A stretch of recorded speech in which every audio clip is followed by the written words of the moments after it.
How to enable Bixby with voice on your Samsung Galaxy Z Flip, this phone. If you press the power button, then you can see the power option. Go to side button. First of all, you have to select Bixby here as a default option. Now go to your setting and search here Bixby.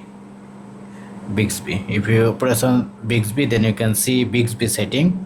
Just press on continue, press on next. Now complete this process. Hi Bixby, set an alarm for 7 a.m. Hi Bixby, how can I make the battery last longer? Hi Bixby, raise the volume and play music.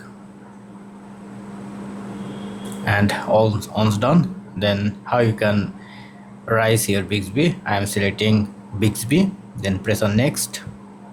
Now press on agree.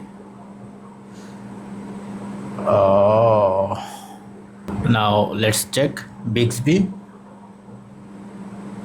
You can see. Now let's try with my lock screen. Bixby, you can see Bixby is also listening from here. So that's it. I didn't understand that. Bixby, take a screenshot. Thank you. Have a good day.